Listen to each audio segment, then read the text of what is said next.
Meus irmãos em Cristo e para todas as pessoas que também vão assistir esse vídeo, eu quero fazer uma pergunta. O que a igreja está se tornando? Olha esse vídeo comigo. Nós estamos aqui hoje com muita honra para receber, Queria que nós realmente louvássemos a Jesus pela presença do nosso excelentíssimo presidente, a primeira-dama, Jair Messias Bolsonaro. Vem aqui, Michele, por favor, uma honra recebê-los aqui nessa manhã, em nome de Jesus.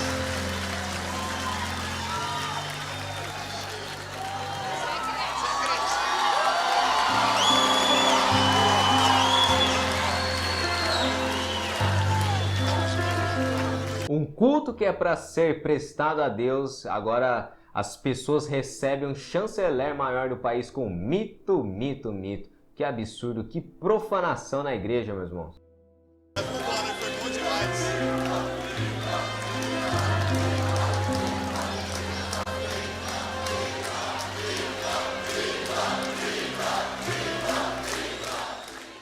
E Brasil acima de tudo, Deus acima de todos. Foi com esse slogan de campanha que Jair Messias Bolsonaro foi eleito presidente do Brasil em 2018. Eu mesmo confesso que votei em Bolsonaro, o pastor Paulo Júnior, Augusto Nicodemos, o pastor Iago Martins, entre outros pregadores e conservadores respeitados, votaram nele também. Porém, meus irmãos, a minha preocupação primária não seria em relação aos erros do governo Bolsonaro, pois todos os políticos cometem erros. Eles não cumprem inúmeras coisas que eles prometem em suas campanhas.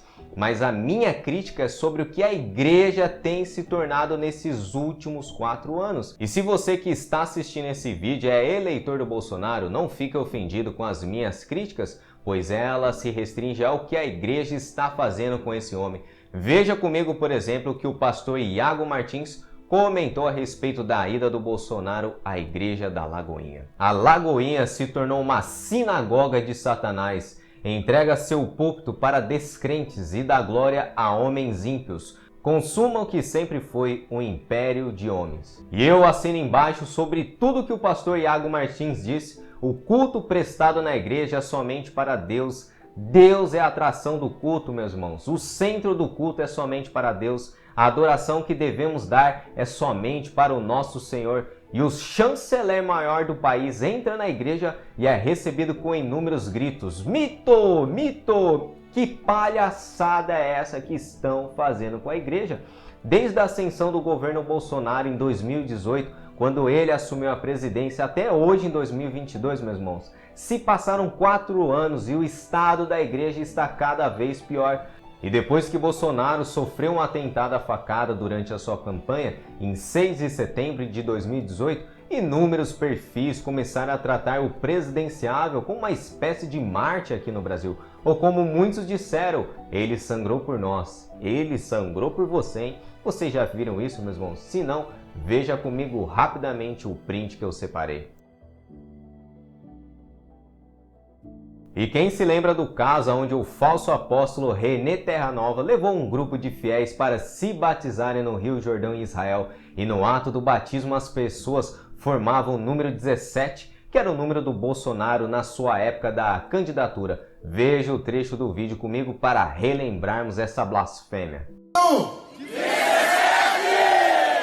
Qual o nome do nosso líder? Bolsonaro! Pastor René, nós.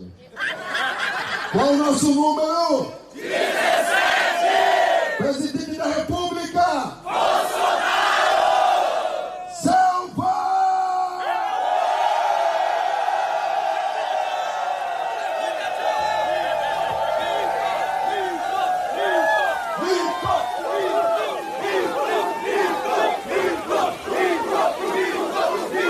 Pessoal, há 2 anos atrás, ele se batizou aqui.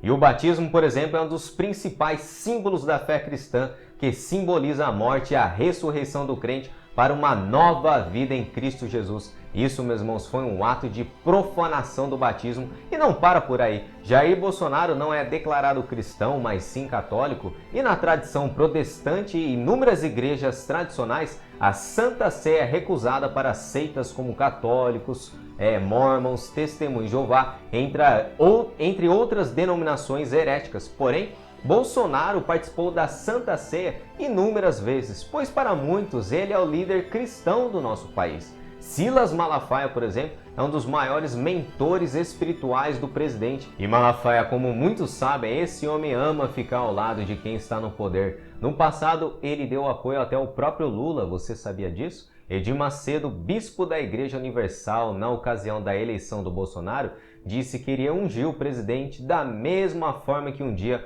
o profeta Samuel ungiu o rei Davi.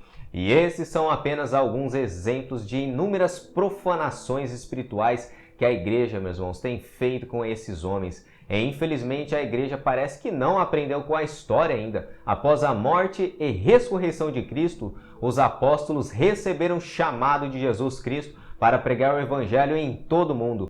E inúmeros cristãos foram perseguidos por causa da sua fé em Cristo Jesus, e as perseguições contra os cristãos duraram um período de quase 250 anos. Imagina isso, meus irmãos. Uma igreja que sofreu uma perseguição ferrenha durante todo esse tempo, até a ascensão do imperador Constantino. Você já escutou falar dele? Com toda certeza, todos aqueles que estudam a história cristã asseveram que Constantino é uma das principais figuras da história cristã que proporcionou a paz para os cristãos no Império Romano. Os martírios e cristãos sendo colocados em cruzes ficou como coisa do passado, pois agora com a ascensão de Constantino, a igreja teve inúmeros privilégios. Porém, o maior problema foi que todos em Roma se autodeclaravam como cristãos, pois Roma se tornou o país cristão. No ano 380, por exemplo, os favorecimentos aos cristãos deram lugar a sanções para os não cristãos. Nesse ano, o imperador Teodósio transformou a crença no cristianismo em ordem imperial. Veja a citação que eu separei para vocês. É nossa vontade que todos os povos por nós regidos pratiquem a religião que o divino apóstolo Pedro transmitiu aos romanos. Devemos acreditar na divindade única do Pai, do Filho e do Espírito Santo, segundo o conceito de majestade equivalente à da Santíssima Trindade. E sabe quem foram as primeiras pessoas que se aproveitaram desse decreto em Roma? Os políticos ambiciosos. E a raiz de todo o problema que se infiltrou na igreja começou na época da paz, com a igreja se dobrando diante do império político, e a religião começou a ser usada para fins políticos em Roma. A igreja, que antes era caracterizada por pessoas pobres, na sua grande maioria, agora começou a ser caracterizada pela grande elite, até chegar o próprio imperador romano declarando a sua fé. E qual a importância, meus irmãos, da história de Constantino e seus impactos na igreja para os dias atuais? Apesar de ser um ocorrido histórico, os impactos de Constantino na história da igreja são relatados até hoje na história do cristianismo. Se passaram mais de 1.600 anos e isso é muito relevante para nós nos dias de hoje. E novamente aqui no Brasil estamos presenciando a igreja se dobrando diante das exigências políticas e políticos se aproveitando da influência da igreja para obter seus votos e serem eleitos. E eu analiso todo esse cenário que vivemos no Brasil e parece que estamos vivendo na época de Constantino em Roma, onde a igreja não é perseguida, tem inúmeros privilégios com seus templos magníficos, porém uma igreja cada vez mais incrédula, cada vez mais mundana, cheia de políticos interesseiros à procura de votos que se declaram cristãos para obter favor dos mesmos. Uma igreja cheia de pecados, cheia de escândalos, e cada vez mais o sal da igreja tem perdido o seu sabor nessa nação, meus irmãos. E eu gostaria de encerrar esse vídeo com as palavras do pastor respeitado Hernandes Dias Lopes. Púlpito não é palanque. As eleições estão chegando. Alianças partidárias são costuradas nos bastidores. Rios de dinheiro são gastos para que prefeitos, vereadores e presidentes sejam eleitos. Cabos eleitorais, movidos por atrativas promessas, disputam cada voto com voracidade.